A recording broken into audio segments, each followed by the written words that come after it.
My name is Julia. I'm 57 and I live in an old cedar wood house nestled on the outskirts of Asheville, North Carolina. It's surrounded by hills, dogwoods, and the whisper of mountain breezes.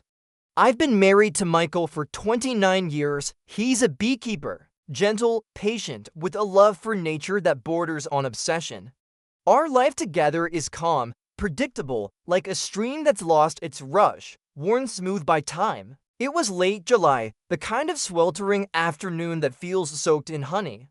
Michael had left for a weekend beekeeping retreat near Raleigh. I welcomed the solitude. I poured myself a glass of iced mint tea, set a Billie Holiday record on the turntable, and decided to draw a bath. As the tub filled, I added lavender and jasmine salts, the air fogged with heat and scent. That moment, steeped in stillness and steam, was broken by the faint creak of the front door. I froze, heart thudding. Julia, it was Nathan, Michael's son, from his first marriage, 25 years old, living in Brooklyn, working as a freelance product designer. Lean, sun-kissed from summer trips, always smelling faintly of cedar and old books. He hadn't told us he was coming. I quickly wrapped myself in a robe and stepped into the hallway. He stood in the doorway, duffel bags slung over his shoulder, eyes soft with surprise. Sorry to barge in. I was driving through heading to a job in Charlotte. Thought I'd see if Dad was around. He's not. He'll be back tomorrow night, I said, smiling. But I'm glad you came. Stay as long as you like. He smiled. I forgot how good this place smells. We sat on the porch with lemon water, watching the sky shift pink behind the Blue Ridge Mountains. His presence had changed something in the air. There was tension, but not discomfort, more like the silence before a cello string vibrates. As we spoke, his eyes didn't roam like they once did when he was younger. They focused, steady, curious.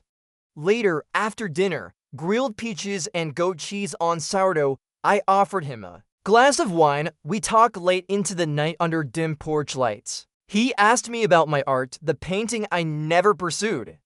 Seriously, about regrets, dreams deferred. Then he said, "You're more alive than most people I know in the city." I blinked. "I mean it," he added, his voice lower. "Now you glow like a woman who's not done living." I looked down at my glass, unsure of what to say, but his words lingered. The next day passed in warmth and small moments. Coffee, laughter, shared silences. That night, the power cut out during a thunderstorm. I lit candles around the living room. Nathan was already in his room, or so I thought. I stepped into the kitchen to fetch a towel and heard the floor creak. Behind me, he was there, no shirt, just soft linen pants wet from the rain. The lightning outside lit his frame in flashes. "I couldn't sleep," he said. I nodded, unable to find my voice. He stepped closer, his voice a murmur. "Can I say something inappropriate?" I didn't answer. "You're the most captivating woman I've ever met." He lifted a hand, brushing a strand of damp hair from my face. My breath caught. It felt like the air had thickened around us. He leaned in slowly, deliberately, his lips brushed mine. When I didn't pull away, he deepened the kiss, still gentle, reverent, almost like a question. And for the first time in years, I didn't feel invisible. What followed was slow, exploratory, nothing rushed, a rediscovery of skin, of softness, of heat long buried beneath routine. After we lay under the window, where the rain tapped lightly, I traced a scar on his shoulder. He whispered stories from his travels.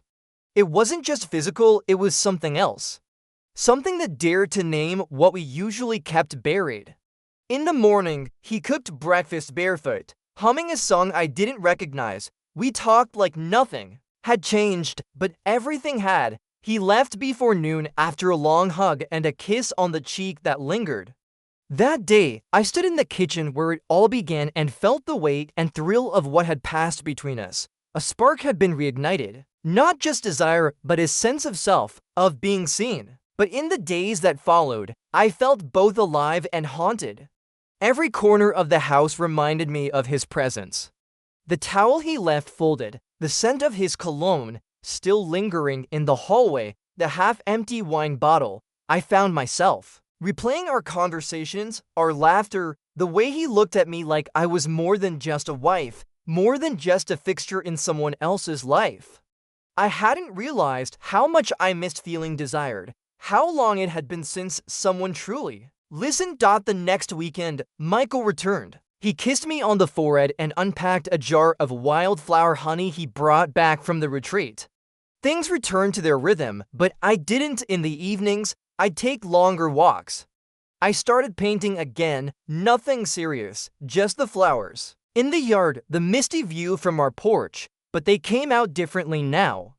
Brighter, bolder, as if something inside me had cracked open. One night, I opened my journal for the first time in years. I wrote about Nathan, I wrote about the ache of routine, I wrote about rediscovery. The act of writing felt like breathing again. Weeks passed, I didn't hear from him. And then an envelope inside, a postcard from Marfa, Texas, a sketch of desert sun over minimalist buildings. On the back, "Hope you're still glowing." Then I held the card to my chest and smiled. Because life, I realized, doesn't always give us answers. Sometimes it gives us moments, and those moments are enough to start again. If this story touched you, don't forget to hit like, leave a comment, and subscribe for more passionate true stories that go beyond the surface. Sometimes the soul whispers where the body dares not speak.